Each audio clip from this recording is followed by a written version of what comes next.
অন্যের জমি জোরপূর্বক দখল নেওয়ার অভিযোগ ঘটনা তেলিয়ামুড়া মহকুমার কৃষ্ণপুর বিধানসভা কেন্দ্রের মহারানীপুর এলাকায়। জমি কেলেঙ্কারির ঘটনায় চাঞ্চল্য সংশ্লিষ্ট এলাকায়। রাজ্যের একাংশে জমি কেলেঙ্কারির চক্র বিশেষ সক্রিয়। এই চক্র সময় এবং সুযোগ বুঝে সহজ সরল মানুষের জমি হরপ করতে দ্বিধা করছে না। আর এই কাজে এক শ্রেণীর সরকারি চাকুরেরা প্রত্যক্ষ পরোক্ষভাবে মদত জুগিয়ে চলছে বলে অভিযোগ। তেলিয়ামুড়ার আদি বাসিন্দা সারদা চরণ দেব নামের জনৈক এক ব্যক্তি মহারানীপুর এলাকায় প্রায় 5 কানি জোত জমি রয়েছে।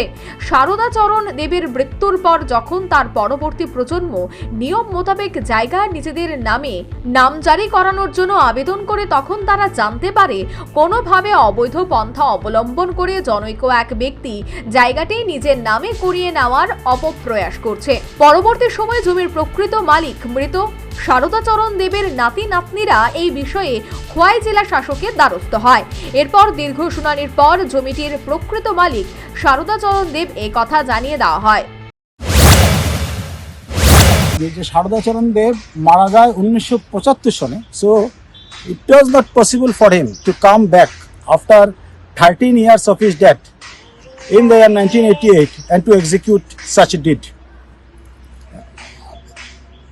জবাদেব রেকর্ড অফ রাইট নিজের নামে নেওয়ার পর খুব অল্প সময়ের মধ্যে 2 একর জায়গায় ওনার নামে রেকর্ড অফ রাইট তৈরি করে এবং ওই জায়গাটা দিলীপ দেব নামে কোনো একজন লোক দিলীপ দেব নামে একটা গিফট ডিড করে এবং ওইটার রেকর্ড অফ রাইট পরবর্তী সময়ে দিলীপ দেব পায়।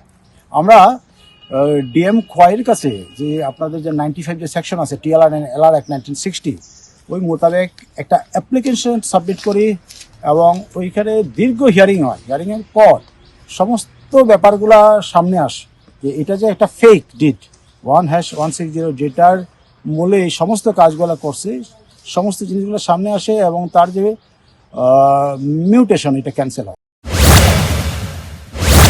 এরপর পর্যাপ্ত নথিপত্র নিয়ে যখন সারদা চরণ দেবের নাতি নাতনিরা তাদের ঠাকুরদা সারদা চরণ দেবের এই জমিতে পিলার বসানোর জন্য যায়, অভিযোগ সে সময় নির্মল দেব ওরফে ভরণ নামে এক ব্যক্তি তার সাঙ্গপাঙ্গদের নিয়ে এসে তাদের কাছে বাধা দেয় এবং দীর্ঘদিন ধরে এই জায়গার দখলদার বলে নিজেকে দাবি করতে থাকে।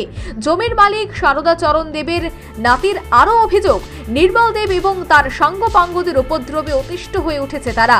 শুধু তাই নয়, তাদের নিজের ঠাকুরদার জমিতে তাদেরকে সীমানা বসাতে দিচ্ছে না নির্মল দেব ও তার সাঙ্গপাঙ্গরা।